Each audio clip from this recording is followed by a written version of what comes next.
Hello and welcome to the Irn-Cru podcast, the American football podcast made in Scotland by NFL lovers. My name's Keith McGinty and I'm your host this evening, and I am delighted to say I am joined by Danny McVeigh. How are we, Danny? Mate, my team's in the FC Championship game. Yes! I am delighted. Sorry for people who are wearing my headphones. Your team as well. And it's nice to see our chief making an appearance this postseason for a change. And we are delighted to welcome back our own big chief, Studs. Studs, you well, buddy?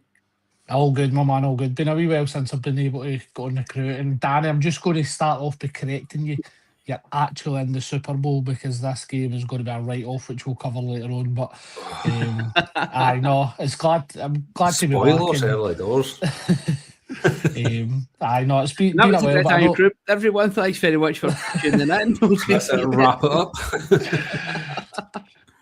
What I was going to say is my post-season, I've actually just realised the day I went to my referee's training Tuesday night, and then I've got up the day and I've developed the Patrick Mahomes waddle as I've been walking about today because my legs are actually that sore. And I'll say it before Danny does. Somebody's got to be doing it because Pat's not doing it now.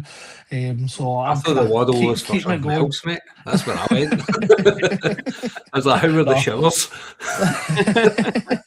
Sore legs, Danny. Training, sore legs. Aye, that's what I meant.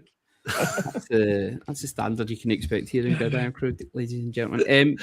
It's good to speak to you guys again. We're saying not had Studs on for a while, so we're interested to hear his point of view and the divisional round there that's just passed and what he thinks is going to happen with the championship games. And for the first time in a long time, how many years has it been now? Is it 8 years? This will be the first time that you guys won't be involved in it. How does it feel? So is it a wee bit a weird feeling? You feeling a wee bit? It's a wee bit jealousy there. And listen, you've got to give other teams a chance. Let's be honest. Know what I mean? So we're just taking a wee break out for a year, and we'll see what happens next year. I think for the Chiefs season perspective, we kind of lost a lot of sort of close games, which hasn't been the sort of done thing previously. We've been winning those games, those one-score games, where we seem to kind of be on the losing side of it a lot this year. It's tough off season when you're so used to seeing them in the off season for so many years. But sure, we'll get over it and we'll bounce back next year. And big offensive coordinator announcement for the Chiefs this week as well. So with Eric Bieniemy returning, and again, obviously won a couple of Super Bowls with us previously. So be interested to see what he brings to the table. We'll get to that when we're going to talk about the hirings and firings. We'll get to that a wee bit later on. But away from the actual NFL, there's been some interesting stuff been happening in the world of football. Did you catch any of the college championship Studs? I know you're a bit a fan of the college game. I've not managed to see the highlights yet, but it seems that the number one pick elect, Fernando Mendoza, managed to drag the Hoosiers to a college championship. That's some turnaround in 2 years, isn't it? Yeah, I think the job Signetti's done at Indiana has gone massively under the radar for me.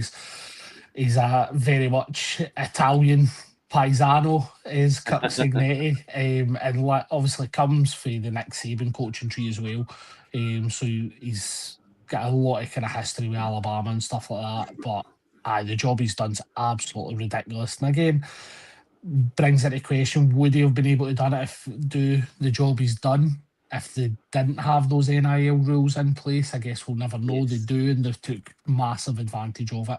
And not fair play to them. It's nice to see somebody other than one of the kind of supposed big college teams kind of winning it. I must admit, I was kind of rooting for Indiana when I seen they were up against Miami. I know Miami's not been that far in a long time, but it was nice to see a new name on the trophy. If you don't know Signetti, Google him. Yeah, terrific turnaround, as I said, in 2 years to get that programme to where it is. I'm just gutted the Notre Dame were forced out, regrettably. I thought it was a sickening choice, but yeah, we'll see how that does. And Fernando Mendoza, have you seen a couple of the Raiders videos with the ABBA background? I wonder. I can't wait for him to do an Eli and just say that he's not gone there. Listen, there's only one player I'll have acceptable for Fernando, and it's nothing to do with American football. There's only one player I associate with that song, but it did make me chuckle. But I did watch the highlights, and it looked like a hell of a second half. Defence is definitely in top the first half, but then the second half, just Mendoza. Again, if you've not seen it, watch the highlights. His individual effort for his touchdown was unbelievable. So it was definitely a cracking game. I think they miss a trick though. See, putting it on, I suppose Tuesday morning for us, a Monday night for America. I just think they're missing a trick. They put it on a Saturday night where everybody can get melted and sit and watch it and be the belle of the ball at the weekend and just make a massive event for it. For me, I think they miss a wee trick and put it on Saturday night in America, Sunday morning here. You'll get people watching over here. Your NFL crowd will watch it on a Saturday night, Sunday morning. One other wee bit of news that we've seen today, and I totally missed this, that he'd been away, was to see Ossie was back. He'd recorded a wee message, him and J-Bell, and I've got to say, the guys, you can see he's lost a fair bit of his muscle, his weight there. He's been battling for his life, and it's brilliant to see that he's making a return to fitness, and it's just brilliant to have him on our screens again. He's such a great ambassador, Danny. I love him, because I was telling Emma, my good lady, we were watching it, and the J-Bell was on with Big Sue on the Sky coverage watching the game, and she was commenting on the energy that J-Bell brings to, the studio and the show and everything like that. And I was like, oh, you've not seen anything. Wait till you see him and Ossie together. I was like, what a combo. He's like, he's J-Bell times 10. He's had a few Red Bulls and he goes off in one. And it just happened to be that then you said on the thing. And actually, I was like, oh my God, like, he's just such a big part, I think, of the UK NFL sort of experience over the last sort of 10, 15 years, whatever it's been. His energy, his passion, his love has really brought in a lot of people, and it's so sad to see, him kind of looting in the way he was, but just so uplifting as well at the same time to see him doing so well, particularly after such a serious illness and everything like that, and just wish him all the best, and we absolutely love him. Absolutely. Lots of love to him and his family. Good to see him back. Like you say, it's as if he kind of legitimises our support in the UK. He's over here, he's at the sideline for all the UK games. You see all the players coming over, and so much love and respect for him here. But just how he's promoting the game and bringing so many of us along, and for people like him, that's kind of helped get us hooked into the game. Who's been your favourite person in between him and J-Bell? I've got to say I loved Laura Woods. I thought she just took no nonsense for the two of them, but she was brilliant. Well, I'm going with you, Studs, right? I'm thinking. Aye. I've no idea. I always like the boy. Is it Mark Chapman? He used to do it. Aye, Chappell's absolute sound boy, by the way. Like, he just kind of sat back, cool as a cucumber, just let them go at it, but knew his stuff, just fed them what they needed, let them go. He was good. But did he not step back as well? Something to do with a family illness or something like that, and he couldn't do it anymore as well. So yeah, I think there was something with Chappell's as well. But I think, as Danny said, it's. I think see if you are the host between J-Bell and Ossie, you have got the easiest job in the world, because as Danny says, the energy levels between the two of them is ridiculous. So just try to rein them in. Just sit back and let them go. But again, it's daft stuff though, right? And it's something I hope that folk can maybe see with us. Like, we've known each other for the best part of 30 years or whatever it might be, right? And you can just tell these two guys love each other, they're best pals, and it's no forced, it's no faked. It's just them with a camera on them and just told, go be natural. And that's all they are. And that's why you end up loving them. That's why it's that genuine side to them. They know their stuff, but, well, there's loads of people there who know their stuff. It's the human side of them is why you love them. Absolutely. As you say, it's that genuineness that they've got and the genuine bond that the two of them have with each other that comes across so well on the camera between them. And I think that's why everybody that watches them loves them. I don't think anybody would have a bad word to say about them. Absolutely. It was good to see that. Big time. It's good to see the guys are back. They're also the Scottish teams are back in training. There's some open training sessions. If you fancy getting involved in American football yourself, have a look and see who your local club is. I'm sure they've got some open nights coming up, or have had a couple soon. Get involved. It's a great way to make new friends, to get fit, to pulverise some people. It's a wonderful thing to do. So yeah, get involved with some of your local clubs there. We are very, very excited to have teamed up with Walkabout for the Super Bowl again. Last year we did the quiz at the start of it. We're pushing it back a wee bit later in the evening now, and we'll be doing hosting our quiz and Walkabout on Super Bowl Sunday from 9 p.m. I believe there'll be tickets available. I'm not sure if there's any tables left, but they've got the bleachers there. There's loads and loads of other fantastic spaces for watching it. They've got hundreds of big screens. Of course, they've got the big massive screen for watching it as well. We thoroughly enjoyed it last year, Studs. It was a great atmosphere. Can't wait to get back. I know it was a cracking night last year, apart from the result. But I know the atmosphere in the place and just being around. Game. It was fans at every single team there, and it was just a great wee night. Superb. Danny, you've been gone years ago. I remember you gone. Was it with the goat's head you had on for Brady? Yeah. To be honest, I can't mind. I've been to just about every pub in Glasgow for a Super Bowl. One with that. And before you say yes, okay, one of them I might have left prematurely, right? So let's just. I don't want to hear it anymore, right? Studs, don't. I wasn't even going to bring it up. You know you're going there, right? So let's not mention it. But no, it's like you can't beat it. Like, it's up and down the country. It doesn't matter where you are. Aberdeen, Inverness, Glasgow, Edinburgh. Pubs are going to be rammed. Come and join us. Walkabout. We'll have a good laugh. We'll do a quiz. There'll be prizes. We'll have a bloody good time, and we'll watch the Patriots win the Super Bowl. Before we get there, we will have a look at the divisional round of matches that have just occurred. There's been some fantastic games over the past weekend there. Starting on Saturday evening, we had the Denver Broncos hosting the Buffalo Bills. The game ended up 33-30 to the Denver Broncos, which sounded as if it was going to be an amazing night, a fantastic way for them to go towards the championship game after a couple of years in the wilderness. And everything was looking bright and rosy until about 20 minutes, half an hour after the game, we started getting the messages coming through on X that Bo Nix had broken his ankle. There was an issue with his ankle and that he was going to be out. That was him done for the season. Danny, what did you make of the Broncos and Bills game? Mental. I watched it with an absolute skin full of drink in me and a karaoke machine on, and I had an absolute whale because I've been in between singing The Chain on request from yourself, Keith. I nailed it, by the way, big man. I was watching it, and it was end to end. It was non-stop entertainment. It's exactly what you want from football in January. Well, I was going to say February. We're still in January.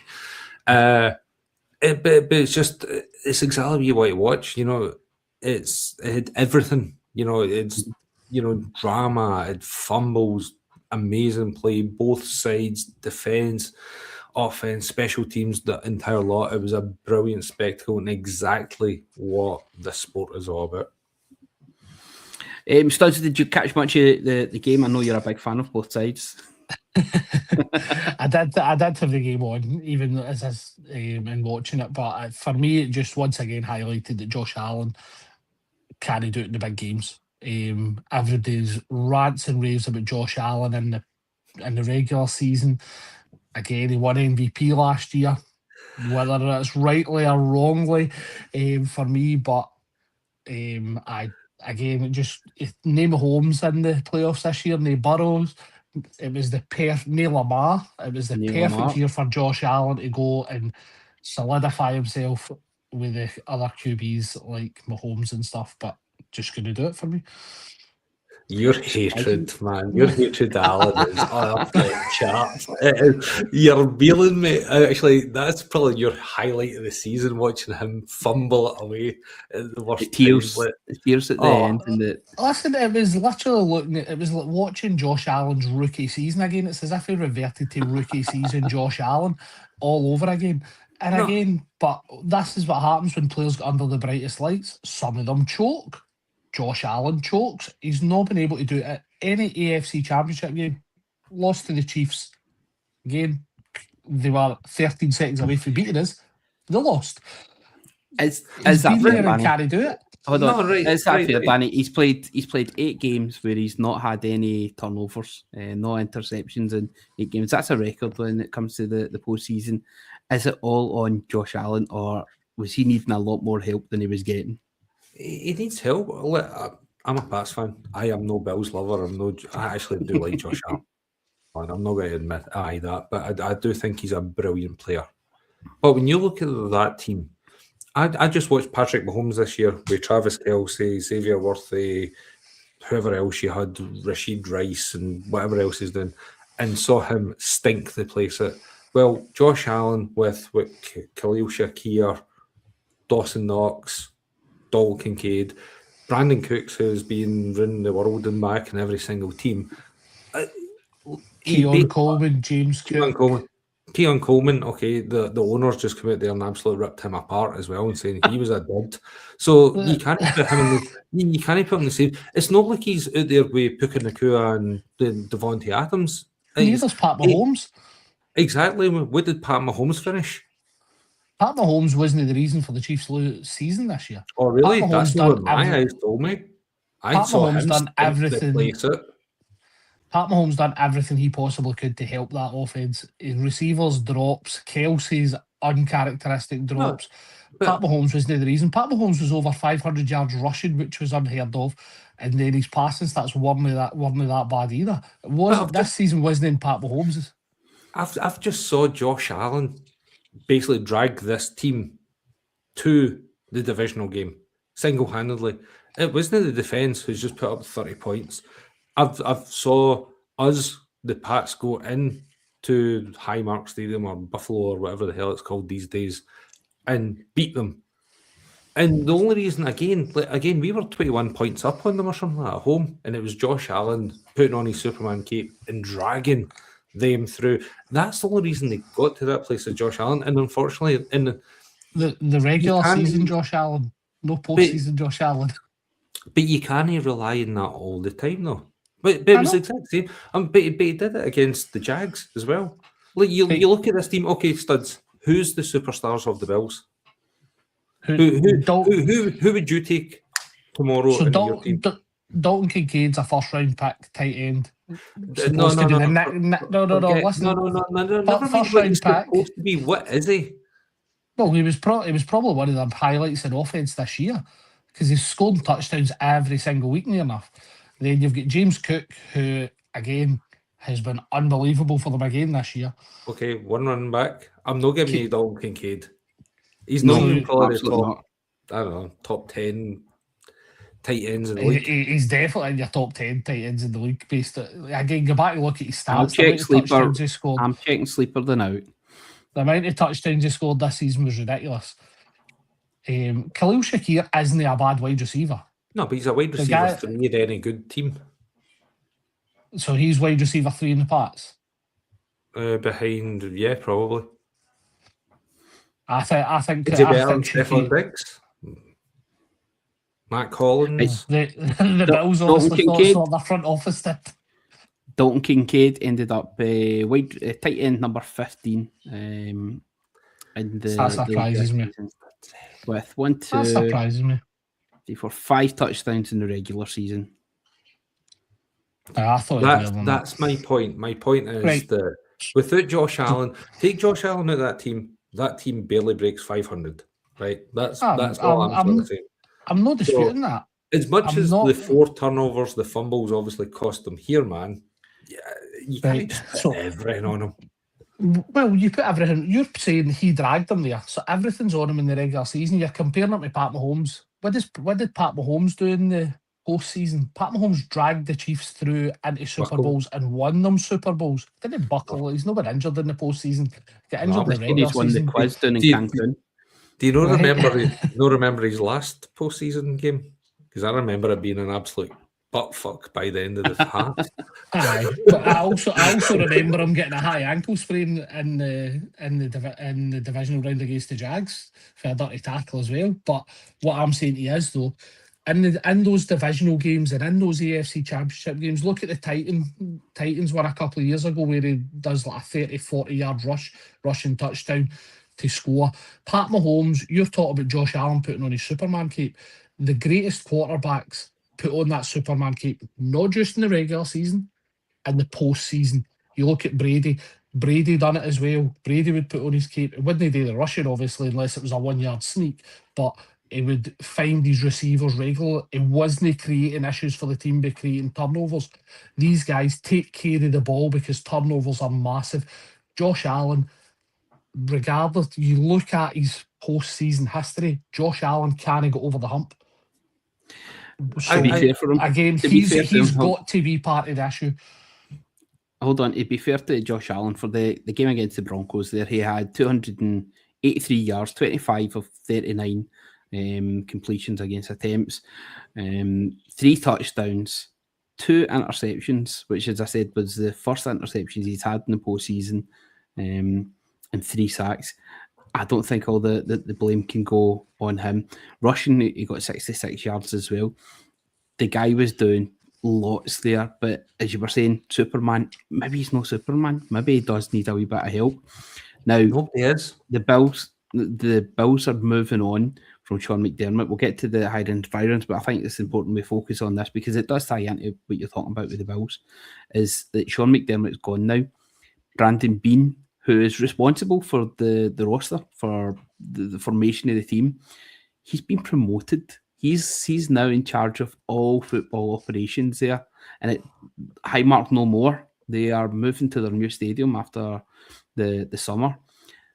This is a weird time for the Bills fans, and I'd probably be quite worried about where Josh Allen sees himself and sees this team going.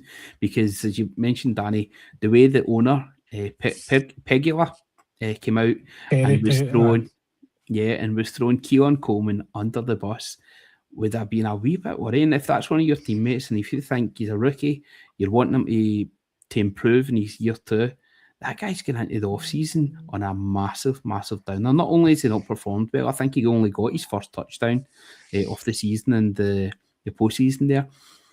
That's not really bringing the team together, binding everybody together and building them back up to go again in the 2026 season. I'd be worried if I was a Bills fan. Third year? Is this not Coleman's third year? Oh, well, then he was right enough to throw him under the bus. But again, though, the thing is, see, if you're Keon Coleman, you're literally telling your agent you want out of there. Now, Keon Coleman was either... I'm trying to think. I think if I remember right, they traded with us out of the first round so as we could pick Worthy, and then they picked Coleman very early second round. Top of the second round, yeah. So, again, obviously they were putting that on the coaching staff, Terry Pegula and Brandon Bean, saying they didn't want Keon Coleman, which is the whole thrown under the bus thing, right? Fine. But if you're Keon Coleman, you want out that building right away. Absolutely. At this stage. But it's just when I was seeing the quotes for Terry Pegula and watching the bits on Twitter and stuff, I was actually trying to scrub away the bit that said Bills to see if it was going to show Browns, just with how much of a tire fire it was turning up. It's just carnage and for the Bills Mafia just now. I don't get it. Is the grass always greener? At the end of the day, like, you've got a coach who is a year-on-year, divisional round, championship level, and okay, you might not get there, at the end. I don't know. Like, is people forgetting what the Bills were for the last 30 years before it got to, when they went that run of the 4 Super Bowls, and then they were just tanked constantly. I don't know. Maybe they're trying to get in somebody friendly. Brian Daboll's getting banned about is coming back. Him and Josh Allen are absolute tight, apparently, when he was there as an offensive coordinator. Who knows what's going to happen? But, sometimes it's better the devil, Yeah. In 9 years, I think he's had it. Yeah. Moving on, let's have a wee word then about the Denver Broncos and Sean Payton, the job that he's done. Is this his third year back with the Broncos? Second, I think, is it? Has it been 3? I think it's the second. Second year, well, to get moved on for the Russell Wilson debacle that was there, and I said his authority and how quickly he's managed to turn this team around and turn them. That defense is what have really pushed them on this year. We all know he's an incredible coach, but to get so much out of them so quickly and to get them in within touching distance of the Super Bowl, we do feel that they're probably going to miss out because of the injuries that's happened to them, especially the weekend there. So, don't shake your head. No, how can you? I'm sorry, nobody has looked at the Denver Broncos all year with Bo Nix. He's the difference maker. Everybody has looked at that defense and when Pat Surtain, they've went Greenlaw, Hufanga, everybody they've got in there, that defence is elite. They've got Sean Payton, the calls, these are the pieces. And it was like Bo Nix is out there, yeah, he's doing good stuff, but nobody's looking there the same way they're looking at a Lamar or a Mahomes or a Josh Allen. So to turn and say it's a foregone conclusion, to me is disrespectful. It's disrespectful, but I think it's short-term memory.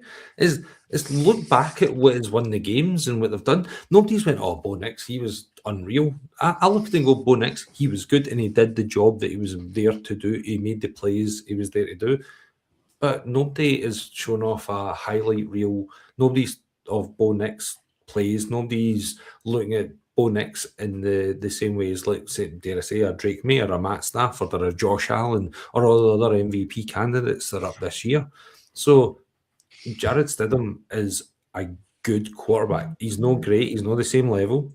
But put him in with Sean Payton, put him in with that defence, give him that the offensive weapons, RJ Harvey's and I think J.K. Dobbins might be coming back, and with Cortland Sutton and all the other weapons they've got in that defence, just can't roll them out. Yeah, no, I do tend to agree with you. Bo Nix has been Bo Nix has been Bo Nix. He's been doing, to steal a Kev phrase, just enough, to be honest. But it's it has been, they've got there on the back of the defence. The guys like you mentioned, Hufanga, who's been to the Super Bowl before with the 49ers, Greenlaw, been to this, I think he's been to multiple Super Bowls with the 49ers. These are guys that know what it takes to get there. So I can see where Danny's coming from. End of the day, Stidham's a backup for a reason.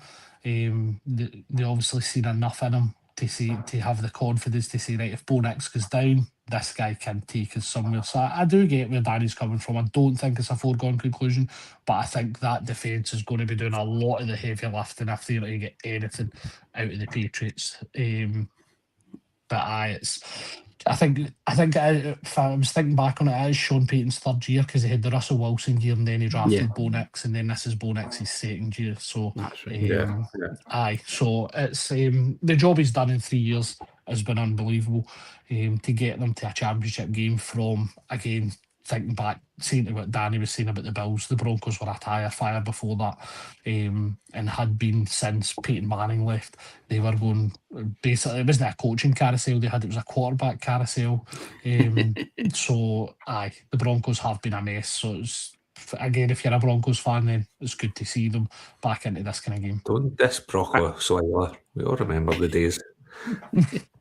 I only managed to see half of the Broncos and Bills game. I caught the very end of it because I'd actually went to my bed to get a wee bit of shut eye because I stayed up till 4 o'clock in the morning having the time of my life as the Seahawks absolutely put the beat down on the San Francisco 49ers 41-6 at Lumen Field. What a game. What a start from Rashid Shaheed that I absolutely missed because I was still getting myself a wee drink by the time I walked in. We were already a touchdown up, and my oldest is a 49ers fan, and his face was shut, and I felt absolutely gut sorry for him. Probably if they're listening, that's him.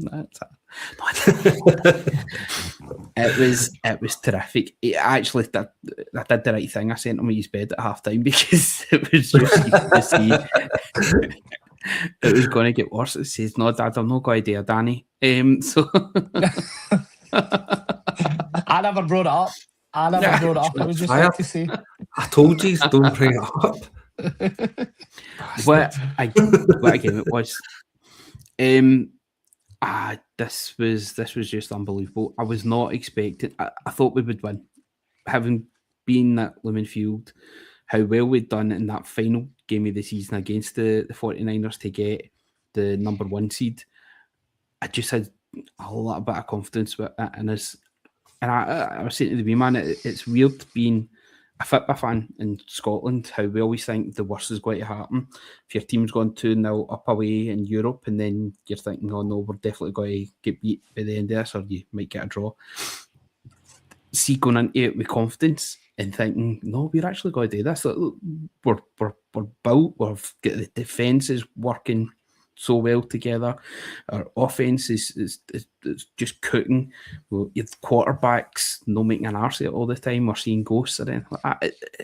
It was a weird feeling, but it was some game. Listen, he's seen these ghosts. We've had that a couple of weeks ago with the 4 interceptions, and we still managed to eke out the win. It's not just about Sam Darnold. That's the great thing about it. It's not just about Kenneth Walker or Zach Charbonnet, which I feel absolutely God sorry for the guy that he's done his ACL and he's going to miss out in the conference championship game, because he has turned into such an important player for us. Him and Walker as the 1-2 has just been absolutely terrific.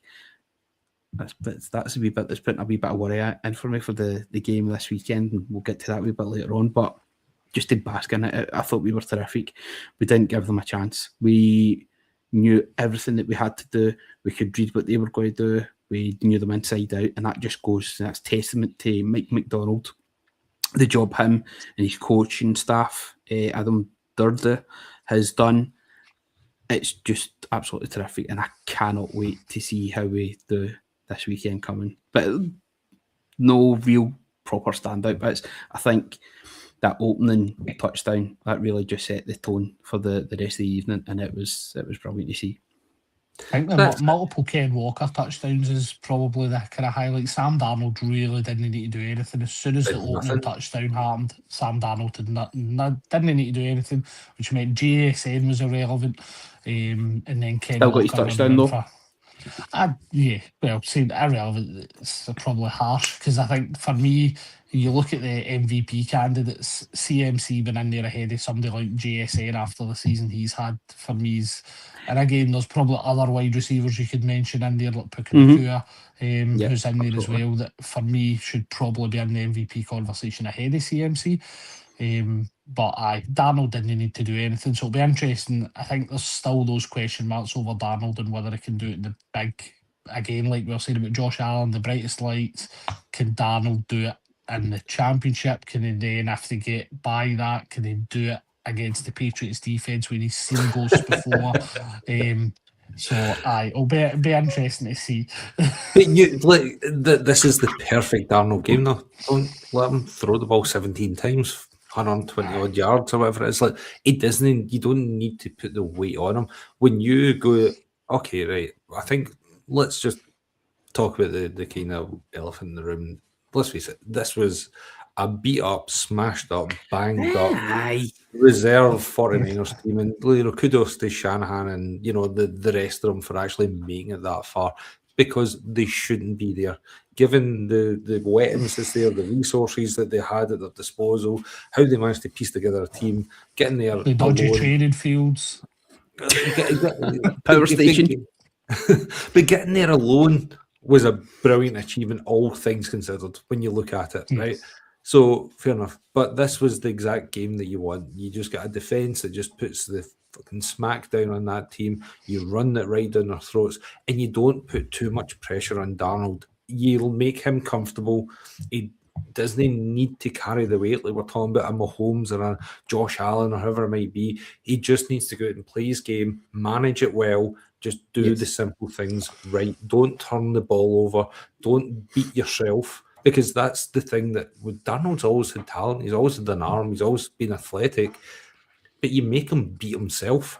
You put him in a position where he is going to set you up to score, because you will make him turn over the ball, fumble the ball, do stupid things. So if you can make him comfortable in that offense, behind that offensive line, and particularly with that defense rocking the way it is, But that's where you want to be. And if I'm looking at it from a Rams point of view or a Patriots or a Broncos who's left, I'm like, okay, that's what you need to do. You want to ruffle his feathers. You want to put him under pressure. You want to make his life a misery. And that's how you beat this team. But other than that, I'm looking at this team and going, where's the weakness? Because that didn't come as much as a surprise to me. I think they're a brilliant team, well coached, just strength throughout the entire team. They're fun to watch. I do like watching them. Watching it was, I've been a Seahawks fan for a while, but this has been the first year where I've properly forced myself to stay up really late to watch some of the games. I've been more like the highlights fan, and I feel like I've went on a wee bit of a journey with the team this year because the belief was there and it was growing with us. We lost in the first week, but it was the final drive that we get beat in, and that happened in the 3 games that we lost throughout the season. It was the final drive where we either made a mistake or we kind of just blew it. I think there was one we missed a kick.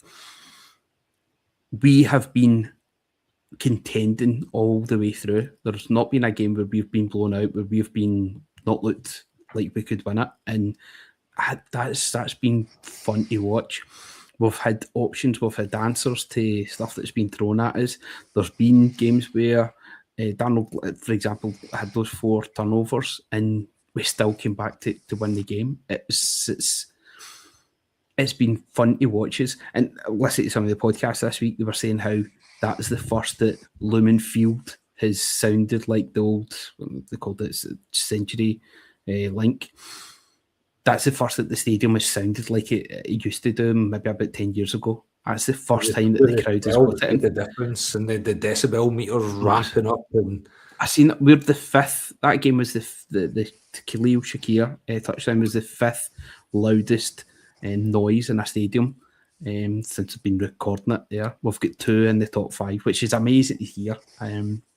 Absolutely superb. So yeah, thoroughly looking forward to this. I remember saying to you, Keith, on this during the regular season. I think he just lost last minute to the Rams, I think it was. But I remember us kind of saying, like, actually, if there's ever a moral defeat or whatever it is, or not moral defeat, I don't know, you know what I meant, morale or whatever it is, you looked at that defeat and where you went, actually, we're in the all right position. We'll see them again and we can take them. You know, it wasn't like you're saying you're not getting blown out. You're looking and going, look, don't worry, we're doing all right. You know, they've got a number here, but next time we can see them. And that's the way that the whole season has went for the Seahawks. It's been great to watch. They're continuing to grow.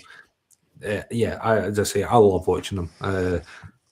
If my team wasn't still in this competition, I'd be rooting for the Seahawks because it's a team I love to watch. I think they're great fun. I think Mike D's got them absolutely balling. Love it. So, unfortunately, your team is still in the competition, and they played the Houston Texans, defeating them 28-16 on Sunday evening. Was yours the first game of the? Yours was the first game, the 8 o'clock kickoff, wasn't it? Yeah, thankfully, yes. How was the game for you, Danny? It was. I was going to say it was nervy, but wasn't it? It was just exactly how I thought it would be. At no point in this game did I ever think we were going to lose. I'm kind of looking at it and going, we've got their number. But given the conditions, I was messaging my mate Biff, who he doesn't actually go to the games, but he drives the tailgating bus and he watches it in the bus outside the stadium with a big screen on, and he's getting the heater on while everybody else is in the stadium freezing. That's how he likes to watch it. And he's like, it's blowing a gale out there, it's freezing cold, like you can understand the conditions, the snow was coming down, and I just always felt like we were sort of in control of the game. It was always in our destiny. We were sloppy at times, particularly in the first half offensively. Drake the first 2 games he's looked a wee bit jittery, and then the second half he's just played lights out in both the games so far. We've went up against the 5th overall defence in the Chargers, and then went up against arguably the 1st or the 2nd, whatever you want to call the Texans. But you know, that defensive line with Daniil Hunter and Will Anderson, absolute elite. They've got to give any team problems, and they did. But the big talking point for this was our defence. what teams weren't talking about before. Getting Tonga back, getting Milton Williams back, getting Robert Spillane back, getting a healthy Landry back, all the difference. We shut down that run game. They put up, I don't know, 49 yards or something like that running. They had averaged about 100 odd yards for the 6 games before that. They were running over teams. Woody was doing well. They were actually, finally starting to find the run. We shut that down. They had no choice but to go through CJ Stroud. And again, we confused the absolute hell out of them. We gave him not a chance. He didn't know what was coming up. He didn't know where the blitzes were coming from. He had no idea what was happening in our defence. And we put the beat in. And that's why I sit on the side of give the kudos to the team that was winning, who actually dialed it up well. The Chargers team came out and went, we had no idea what coverage they were in. We were doing the exact same things to them. He had no idea what he was on. Okay, he was shit. He was hesitating. He was trying to put on that Superman cape and failed miserably. He tried to put that team on his back. No, obviously with Nico Collins, they were hampered. Schultz went out early doors in this game. But he just failed. He failed miserably. To me, he just looked like a wee guy out there, unfortunately. It looks like he's still got a lot of growing and maturation. Is that the word? I think it might be. That's the word. To kind of go through before it goes that. But I just love watching this Patriots team. I was kind of, when I was in the pub for a couple of years earlier, and I was born the ears off of Emma about talking about the Pats, as I do. And I was just saying, look, talking about all the teams we've got left, what I love of this team is that I look at it and I don't look at any, I can't see a weakness in the team. But I don't see anything that's exceptional. I think we're like 7s across the board. Whereas you look at the Rams wide receivers are 10s and, other areas and things. But I just look at this team and I think, our safeties are playing brilliant. Craig Woodson, the rookie, absolutely unreal. Hawkins, unreal. Our cornerbacks, Gonzo, I think is the best in the league. Call me biased, but fair enough. Diggs is there. We've got Matt Collins coming back this week. Our tight ends are good, we've got Hooper and Henry, absolute solid, and I would say probably the left side of our offensive line needs a wee bit of work, but man, I could just spend another hour just going off the one here. I'll try and slow myself down here, but overall, I thoroughly enjoyed the game. I think we were talking about the Bills earlier on and how Josh Allen didn't have a top level receiver to work with. Stephon Diggs has been at the top when he was at the Vikings, when he went to the Bills. That's when he was at the top. We've not really seen much of that with him when he went to the Texans as well. We didn't see it there. We haven't seen it at the Patriots. So he only had four games before he'd done his ACL, so he barely got it, But I think he's really good. We've not seen that. What I was going to say is that we haven't really seen that option there for Drake May. What we have seen, though, is an incredible connection between him and Booty, because that touchdown passing, I'd seen something during the week where he'd already thrown that route, that pass to him. You'll probably know what game it was. But he made it look even better the second time round. That got me out my seat. I was sitting watching that on the couch. I jumped up with that catch. That's why we watch the American football. That's why we watch for moments like that, because what they do is just absolutely unreal. How he picked that out the air, dragged it back in, retained it. The ball did not wobble at all. There was no doubt that was going to be called a touchdown. And that weather as well, when the game had been pretty rotten up to that point, that wee moment of magic is why we watch the game. That's why we love it. And that was so special. I think, sorry, I was just going to say, I think watching the game, you're kind of like, again, defences were in top the majority first half. You get into that second half, Houston get themselves back into it, they get the touchdown, and then it's exactly what Danny said. It's like me then kind of figured things out, and literally, for the Texans scored that touchdown, the next drive for the Patriots was that made pass to Booty, and it was at that point, I think I actually messaged on our group chat and just went, this game's done. As soon as May was able just to go, right, do you know what, enough's enough, we've let you hang around long enough, even with all the kind of turnovers that our defence has been creating. Boom, there's one to May in a matter of seconds, from May to booty, and it was an unreal play. But as soon as that happened, you just felt the Texans had no answer. The Texans didn't have that explosive drive in them. Danny mentioned Schultz going out early. That was Schultz, again, we speak, again, not just us, but multiple podcasts speak about it. The tight end as the QB's safety blanket.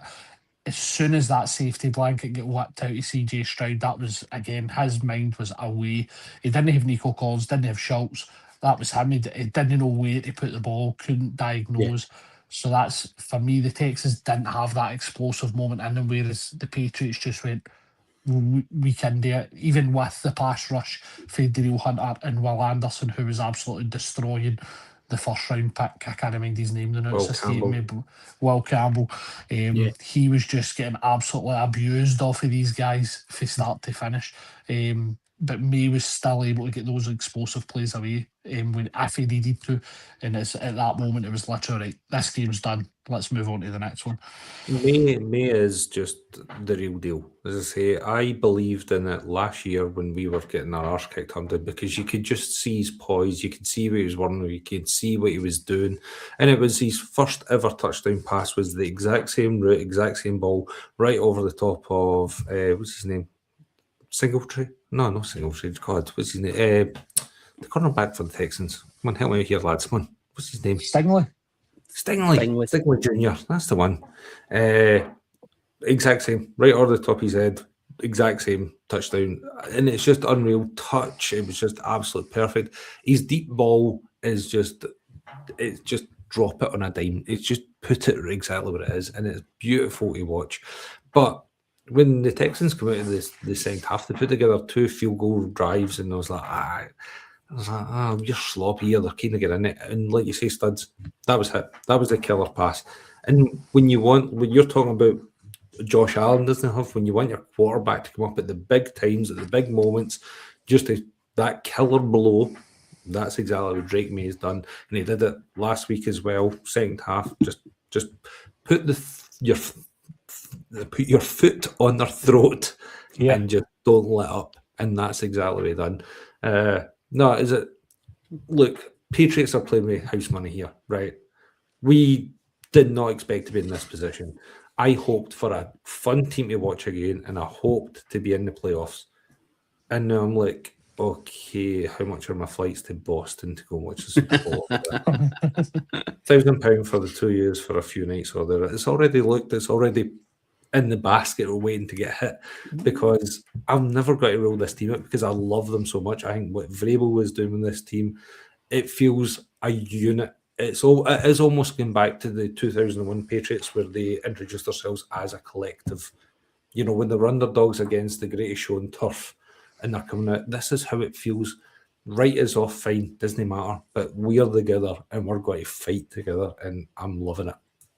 You know, going straight on to San Francisco, or is it just stop over in Boston and then on to San Francisco? Or? He's not got that much faith. No, to be honest, like, I'd love to go and do that, but you know, who wants to go? It's in Santa Clara, you know, it's the middle of bloody nowhere. I'd rather go to Boston, go see my pals over there, go enjoy it with the people I love over there. That's the way I would see it. Sounds good. So sorry, Keith, I might be pulling out of the walkabout. It might harm, right? I'll give you the heads up there now. You can get a pass for that, I'm sure. Reporting live from downtown Boston. His cars are getting flipped over beside him. I don't know if that's if you've won or lost, to be fair. I'm looking forward to that. One more divisional round game. We had the Chicago Bears hosting the LA Rams. And I've got to say, I think the biggest problem in this game for the Bears is that it wasn't snowy enough. I think it was freezing cold. I think it was like -10 or something it was getting to. But the weather was all right. I was expecting a snow game. I was expecting it to be horrendous for the Rams, and it just wasn't uncomfortable enough for them. And they showed up. Wasn't the best of the games, but there's a couple of magical moments on there. One especially for Caleb, who talk about Superman moments. This guy's in his second year. Is that right? Aye, second year. Yeah. He's on an incredible trajectory. Comparisons with Josh Allen and how he's done in his first couple of years to Caleb, and the fact that he's doing this and he's got a offensive coordinator, a great mind, and Ben Johnson as well to carry him along. This is looking quite good for the Bears fans. Unfortunately, it wasn't to be.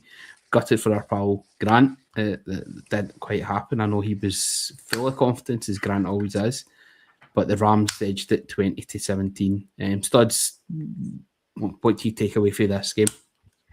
For me, I again, probably more on the season as a whole. Danny was saying, obviously, he was hoping for a fun team to watch. The Bears are a fun team to watch. You're looking at what they're doing. Guys like Kyle Manungai coming out of the backfield, again, a 4th round pick.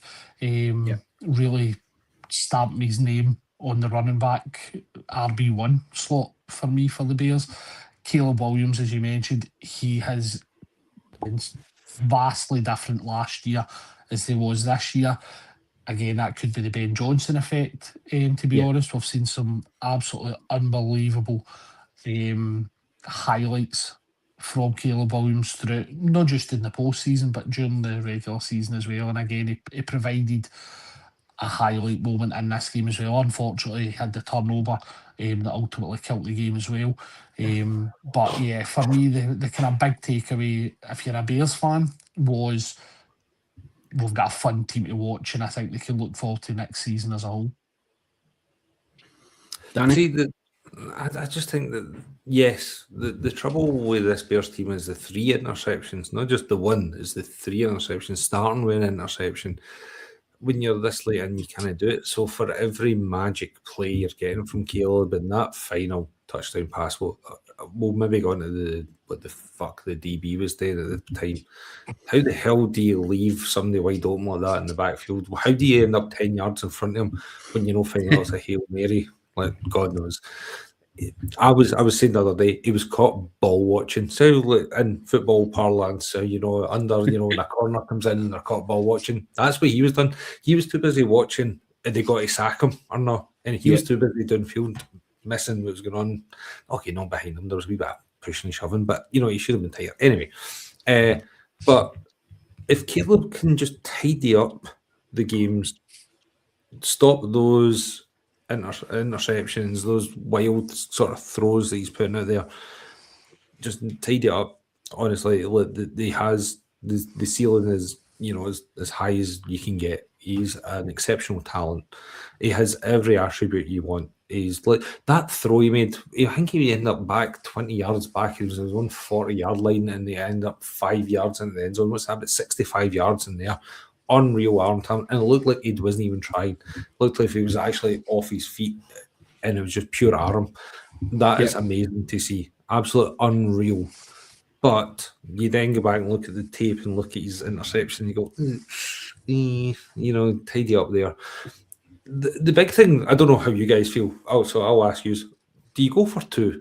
Given where you were at in that game, considering you'd only put up 10 points in the first 59 minutes and 20 or 40 seconds or whatever it was, you've kind of got them the ropes. Now, bear in mind, this is a Rams team that had 1 penalty for 5 yards. They're well coached, they're well disciplined, they don't give up anything. I don't know what there was 1 turnover or something like that for them. No, they had no turnovers in this game.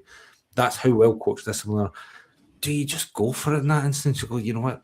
Fuck it, like the season's in the line. We can just end this here now. Why give Stafford the ball back in his hands? Why do you give him a chance when you've got Irn-Cru out there, when you've got Adams out there, when you've got Williams, Kyron Williams, the run back. When you've got all these talents out there, and you've got Sean McVay there, and you see how well drilled they are in such a good team. Why do you give them the ball back? Particularly when you're Ben Johnson, when you're a bloody psychopath, when you're used to going for it with Dan Campbell at 4th and down in your own 20-yard line at times. It's just like that baffles me. So I'm going to do you. Am I talking shit? Should you have went for it? You want to go first, Keith? This is what you do. It's like, these are the ones where you do go for it, because it isn't just about that one game. It's about when you get to future games, when you're in that situation again, and players have to have that memory. It might be a time where they've not achieved it, they've not got that that 2 points. They've still got to have those experiences to give them the confidence for actually going for it. So that's why you do it in the regular season. If you do it regular season, that's building it up to the postseason. That's exactly what you do it for. That's why you put all that effort in. That's why you put all the practice in, and you give yourself that chance. You've got to back yourself. You're not going to get it every time, but this is the ones where you want to get it, and you've got to back yourself that you are going to get it. So it's that growth mindset, the positivity. I would definitely go for it, but I'm that positive type of guy. But surely an offensive genius that is Ben Johnson has a good 2-point play up his sleeve, studs. You would think. I'm not going to be contrarian and say no, he done the right thing here. What I'm going to say is what has Ben Johnson done with the Lions to get them into the playoffs last season, to get them to the championship game last season? What did he do with the Bears this season regularly? It was he went for it. So you do what got you to the dance in the first place. You go for those plays. The 2-point opportunity comes up. You haven't been great on offense. You absolutely go for it. And it's no saying you don't trust Cairo Santos to kind of get the points. It's saying, well, wait a minute, I've built this team on going for it. The Bears, similar, again, a lot of similarities for me between the Bears and the Patriots. The Bears were playing with house money. I don't think there was a Bears fan out there as optimistic as Grant is. There wasn't a Bears fan out there, I think, that would have thought to them, wait a minute, we've got a chance to get to a championship game. We're in the divisional round. They might have thought playoffs, but again, you do what's got you there, so you go for it in those scenarios for me. Okay. The Rams have progressed on.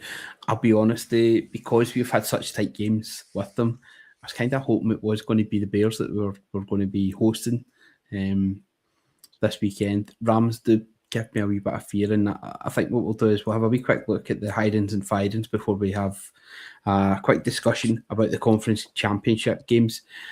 Hirings and firings, I'll fire through them super fast, the ones that we've got, and we can just pick out one or two of them and what you think about them. So Sean McDermott's gone from the Bills after 9 years.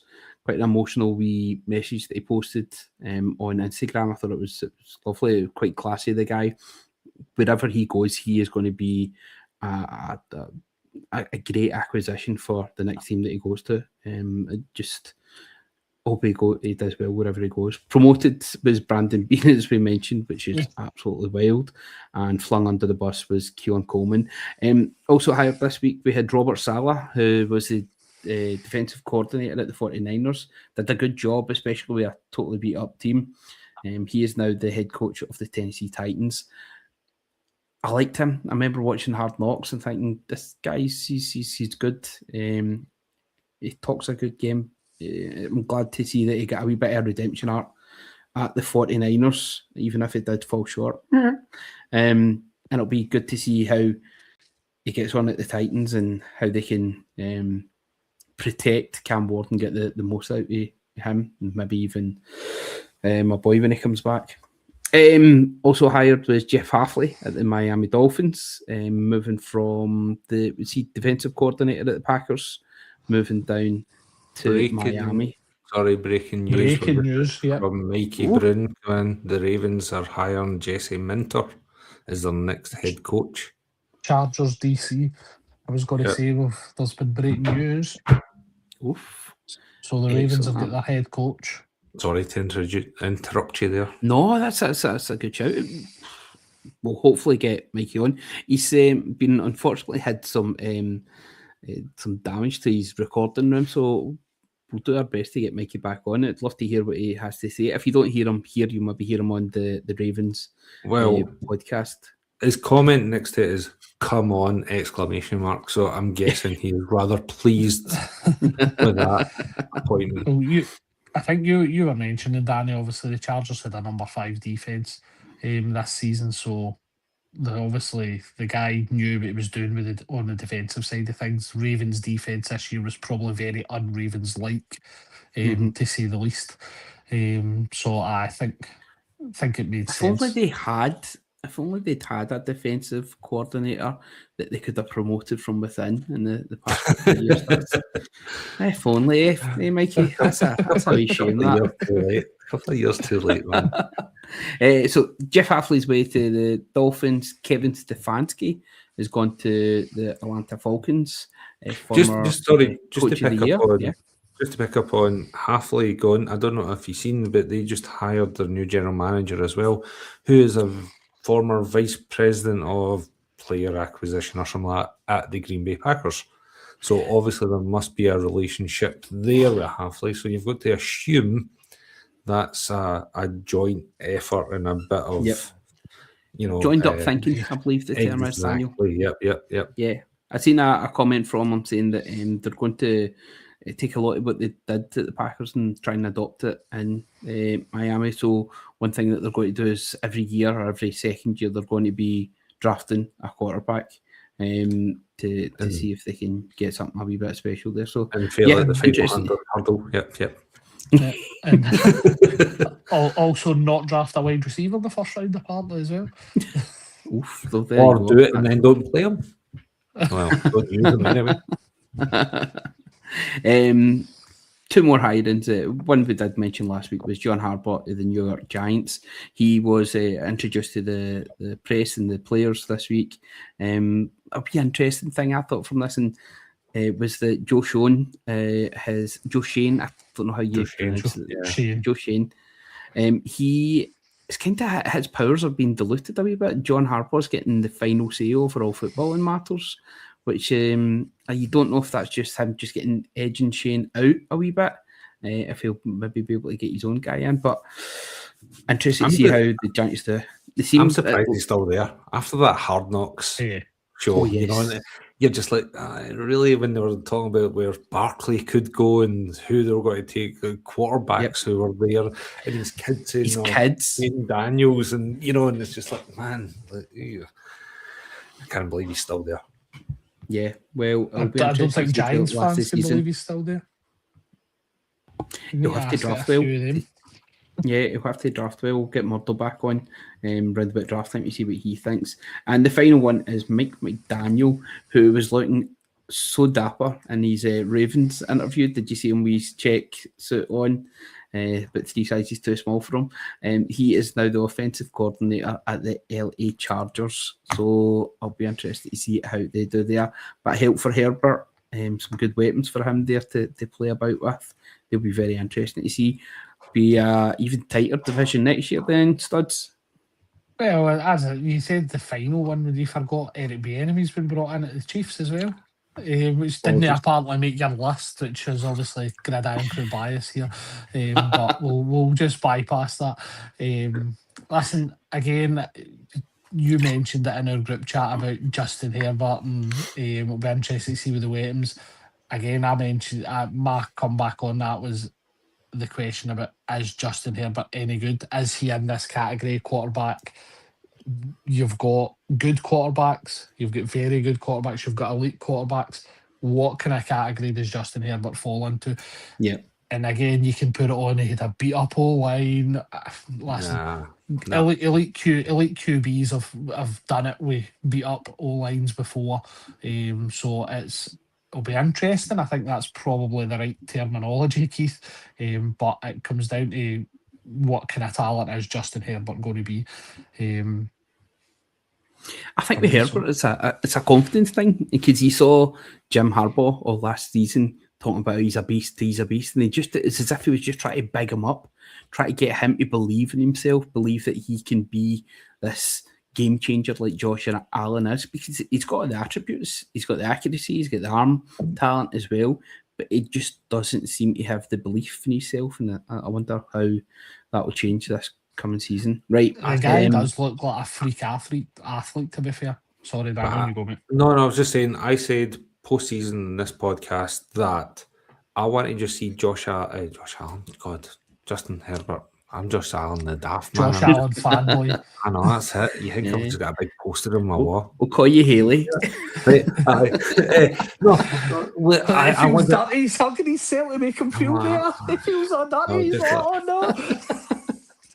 I'm choosing the Bills. No, right, look, you're wasting valuable time here, studs. You're getting off track. You behave yourself. No, I remember just saying, I was like, I wanted to see him just grab this team by the balls and drag them along, and I've not seen it. This was the perfect time where his team needed him to put on that Superman cape we were talking about and just grab their team and pull it on, and he just constantly comes up short, and I'm not convinced by him at all now. Sounds like another quarterback in your division, what I was talking about earlier. Tua? I'm not even taking that.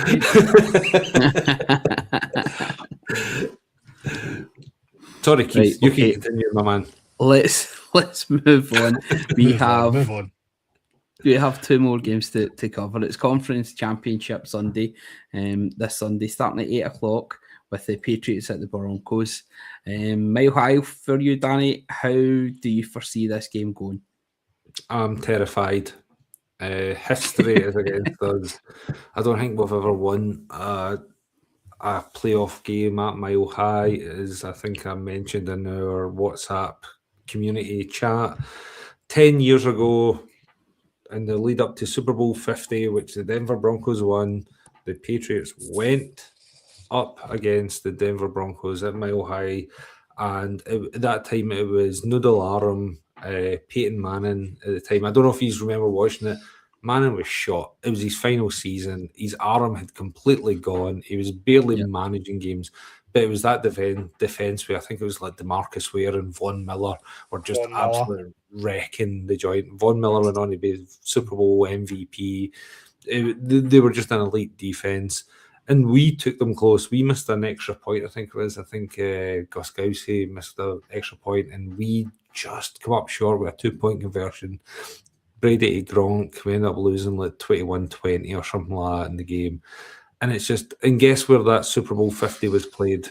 Santa Clara, the home of the 49ers. It's just got it written all over again. And I look at it and I hear everybody saying, like, user favourites, and you're away in there, and it's like, this isn't what this team is. Like, this Patriots team, remember, we were 4 wins last year. You know, we were the fact that the Bills decided to rest everybody, and Bazooka Joe Milton decided to go off and won against the Bills, game away from being the first overall pick in the draft.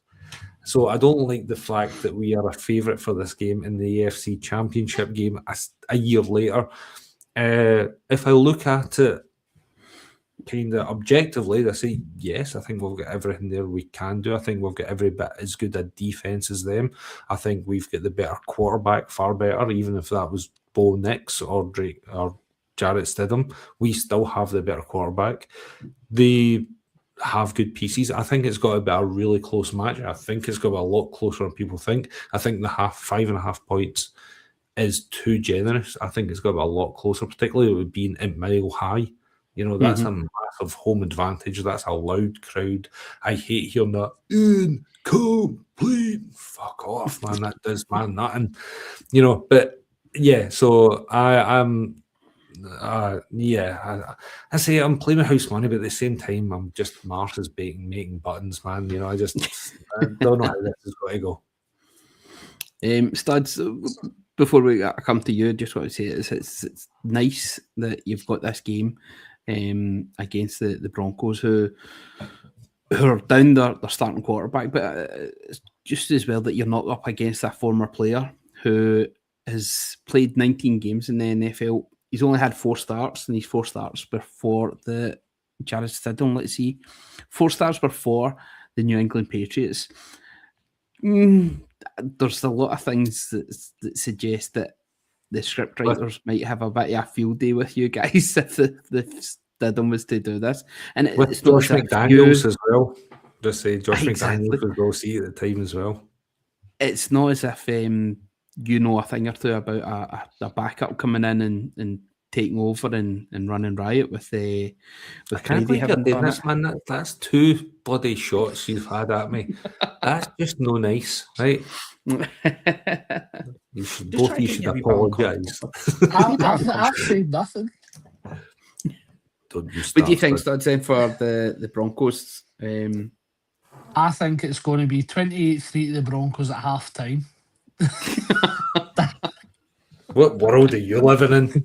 This has got the underwritten all over it. No, in all seriousness, for me, I kind of nailed my flag to the mast early. I think this is an easy victory for the Patriots. I do not see the Broncos having enough on offense. I think the defense, as Danny said, I think the defense will help them keep it close. But at the end of the day, defense can only do so much. They'll end up getting tired. We've seen it for me where at certain points he's just went, "Do you know what? Enough's enough. I can make the big plays to carry us over the line as the Patriots." So for me, again, I would like to live in a world where both teams can lose this game, since it's the Broncos and the Patriots. But let's I be hate honest, you, that's Studs. not really an option. Can we make it another 6 months before we speak on this podcast again, man? Well, listen, I'm here to be honest, right? I would love to be able to say Nanny's one. I actually did. I thought I was hoping the Texans would get there. To be honest, because it would be nice to see a team that hasn't been there. Because for what was it you mentioned earlier, Danny? 15 years it's been Patriots and Chiefs in the AFC Championship game. So it has been a domination for those two teams over the last 15 years. But yeah, I can't see a world where Jared Stidham does enough for the Broncos more offense. importantly, it's Tony Romo in the call. How many times does he mention Mahomes? Give me your over under on that one. Well, see, to be fair, I'm going to send him a video of my waddle and see if he brings me into the same chat as Mahomes. Probably will. Did you hear him? I think it was actually during last week's game. He called. Was it? Did he do the? He did the Broncos. Bills game, Broncos didn't he? Bills. He called Allen Mahomes at one point. Oh, You you can hear for yourself. Your fascination with Tony Romo's nearly as much as your fascination with Romo is nearly as much as his with Pat Mahomes. Looking at the depth chart that the Broncos have got, it's as if they're a year or two away from where you kind of want them to be. J.K. Dobbins is in IR. He was their lead running back for the season with the most yards. He's been activated. No way. Off IR, he got activated off IR this week. There you go. Well, that might be the wee positive that they're needing. Jaleel McLaughlin's done well, RJ Harvey as well, but not quite what you're looking for to get you through to the Super Bowl. But I totally missed in about J.K. Dobbins. But talking about how well they've done with Sorry, Keith. I was just going to say the problem you've got is you look at what the Patriots done, as Danny said, to the Texans. The Texans' running attack had been so potent for them in the previous 6 games. If the Broncos can't rely on that rushing attack, because the Patriots' rushing defense has been so good, and it's again, Danny kind of mentioned that it's been underrated how good the defense has been until last week, when people actually. Probably one of the few times that people have actually sat up and paid attention to them, because they were on prime time. That defense is and has been elite. I must admit, I loved the signing of Harold Landry at the start of the season for the Patriots, because again, he was he was a monster in that Titans defense. For multiple years, he was the guy that was making that team tick. So for him to be on that Patriots side is just adding a piece to an already elite defense. Their wide receiver core, you've got Marvin Mims as their wide receiver one. He's been doing really well. Some great catches last week. Courtland Sutton's there. Pat Bryant's come onto a game as well, and of course, little Jordan Humphrey just seems to be potting up and getting the important touchdowns at the time for them as well. So there is options there. It's just whether if Stidham can rise to the occasion. But it seems that it's going to be far too much of a ask for him to do that. And you would, I think we're going to end up giving this the kiss of death, Danny, and think the three of us are going to go for the Patriots here. I know Stud's already said that. You will be as well. I think I'm going to actually give you the kiss of death then. Patriots to win. That's the three of us going there. Studs, what's your score prediction for this one? Oh, I'll go 24-13.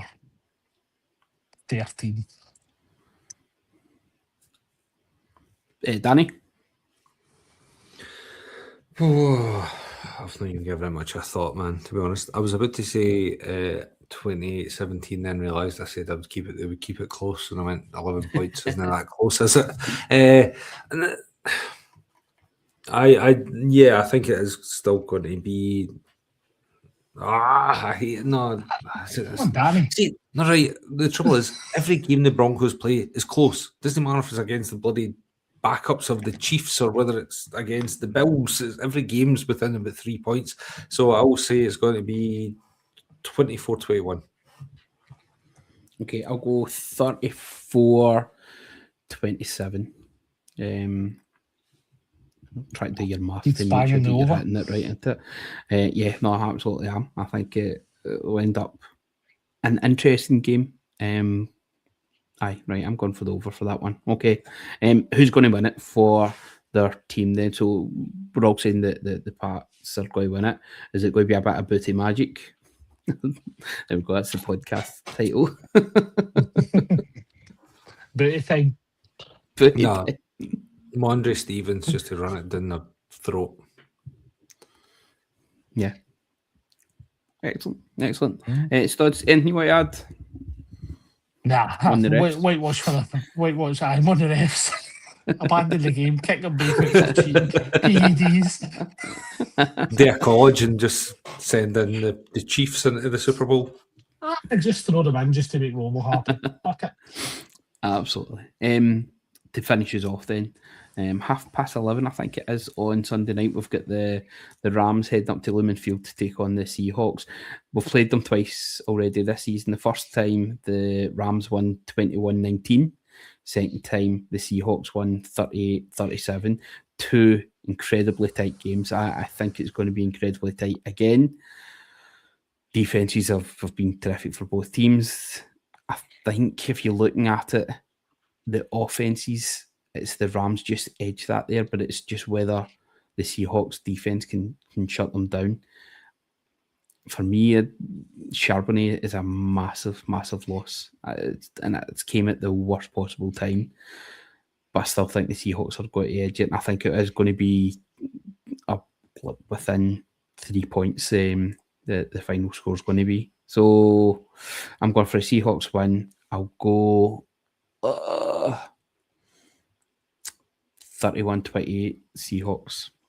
It's going to be one that they're going to talk about for days afterwards. Walk off field goal. I wouldn't mind that. Wouldn't mind that at all.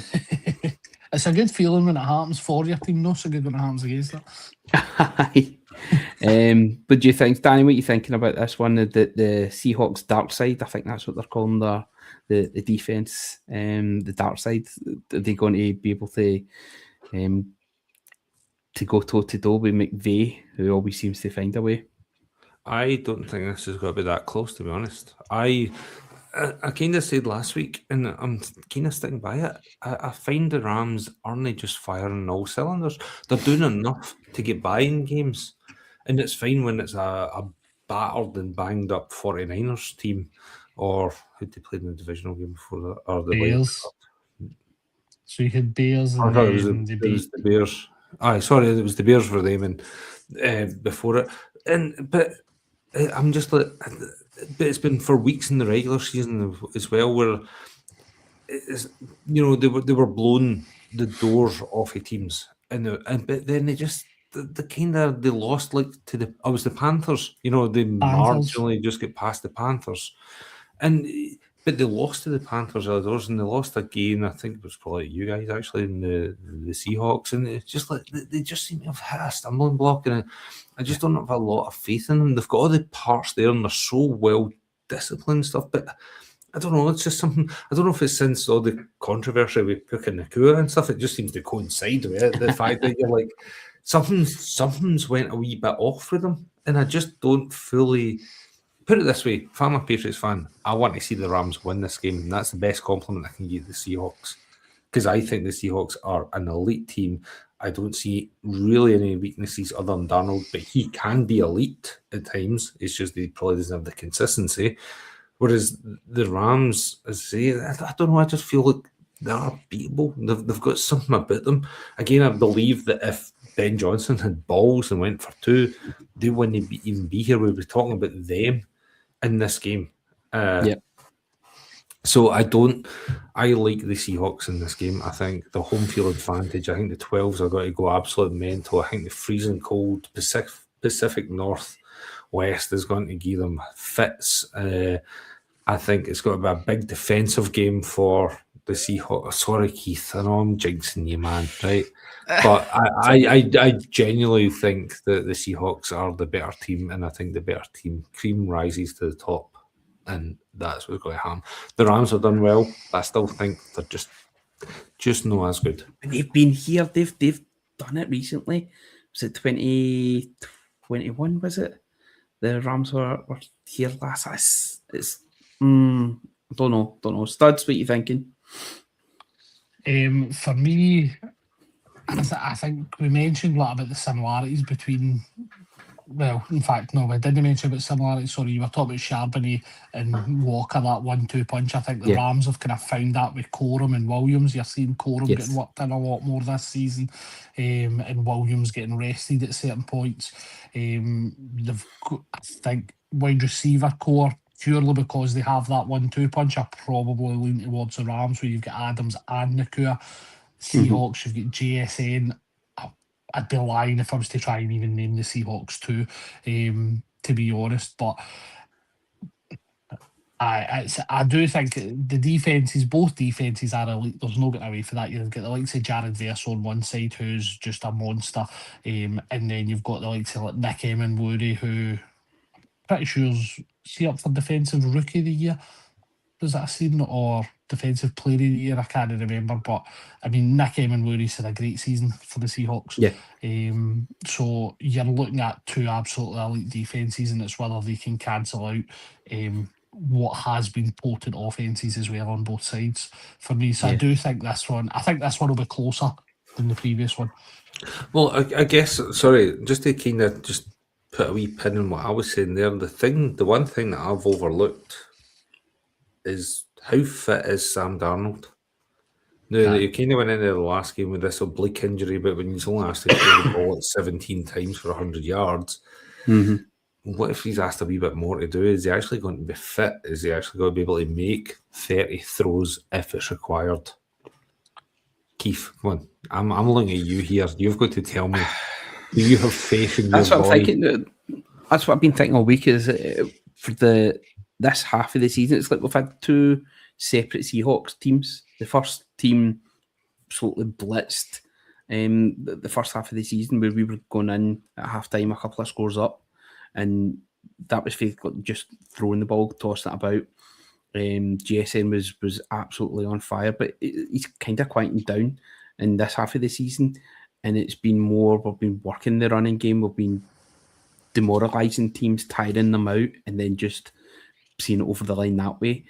I wonder if we're going to have to go back a wee bit and try and get Darnold tossing it about a wee bit more, get AJ Barner involved a wee bit more, Khalil Shakir in the offense as well, and he's been doing amazing with the punt returns and just the energy that gives to the team as well.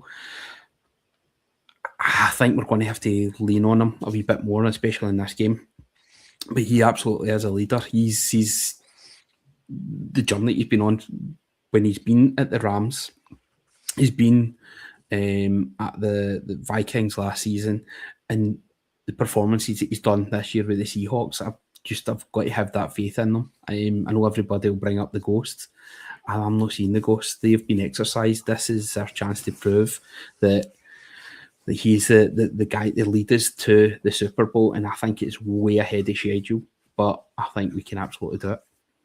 Yes. Yes, Chief. Let's go for it. Okay. So Taylor's winning. I'm going to go massive score. Let's go. I'm trying to take my multiples to 7. Jeez, 35. 38, 36. Wow. The Rams are going to get a 2 point, convert a 2 point at 1 point, and they scared the shit out of me.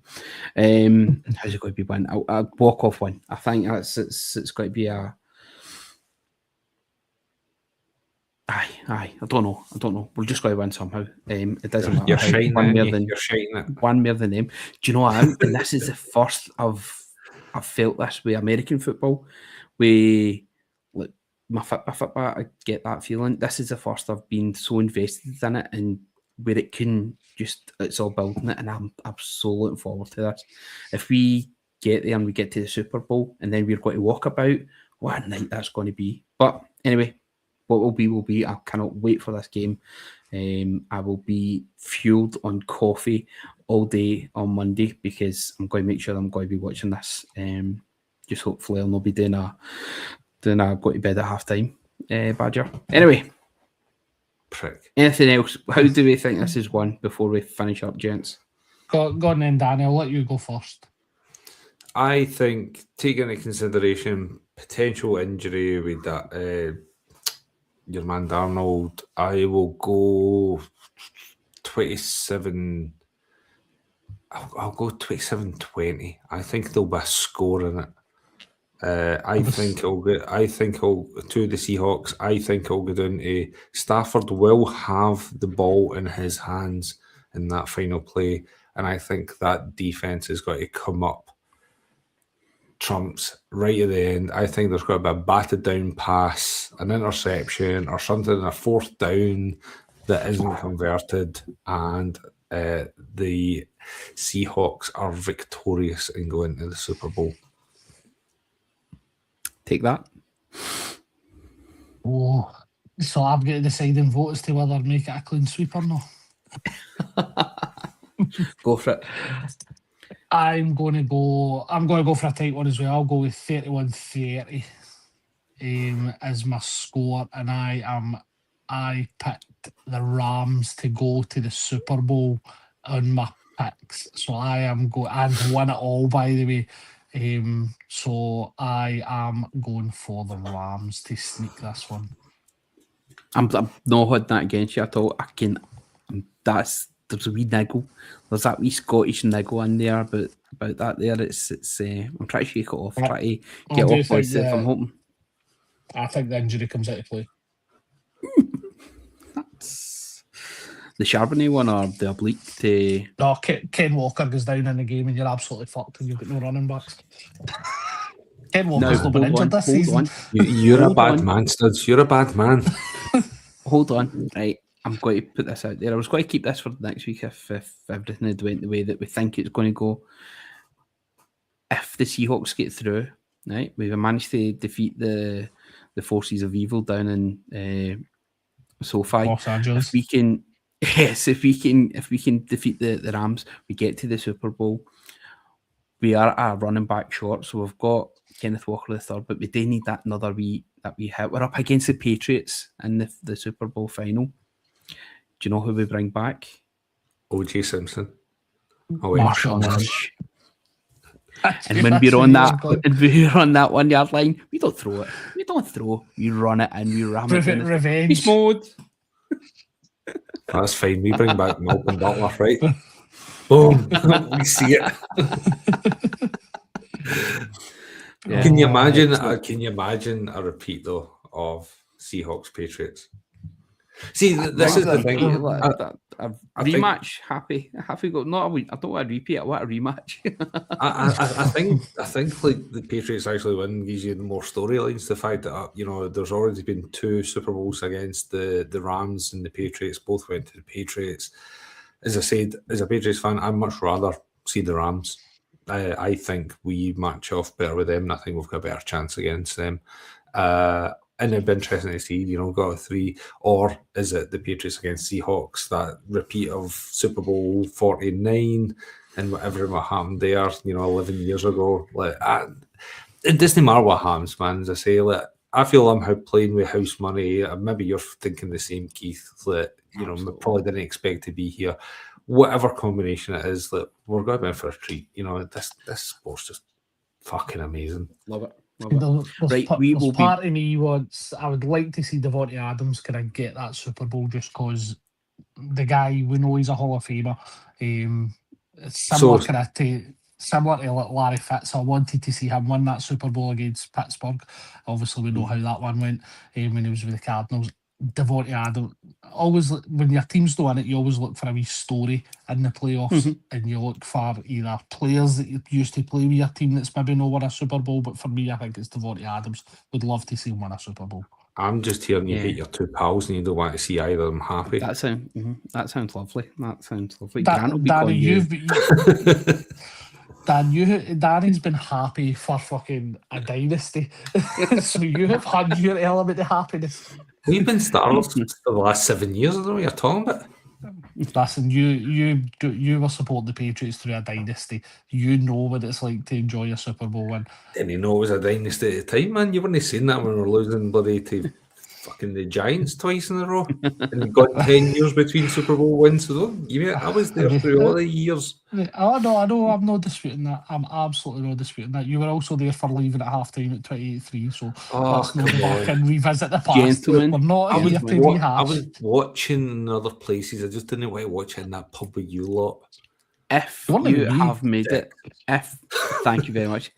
If you have made it this far with the Gridiron Crew, we commend you, we salute you, we thank you.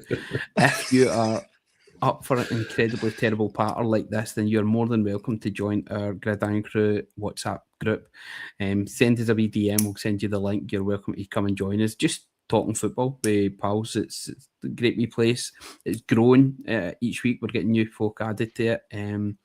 It's becoming a great wee community, so looking forward to adding more folk to that and hearing their points of views and seeing 49ers fans weep. So thank you very much for listening to Gridiron Crew. Danny, it's been a pleasure, bud. Always, mate. Loved it. Studs, incredible to have you back, pal. Hopefully we'll see you again soon. Fingers crossed. It was good to be back on after a wee hiatus. We've been the Gridiron Crew. It has been a pleasure talking football with you, and we hope to do it again soon. Thanks very much.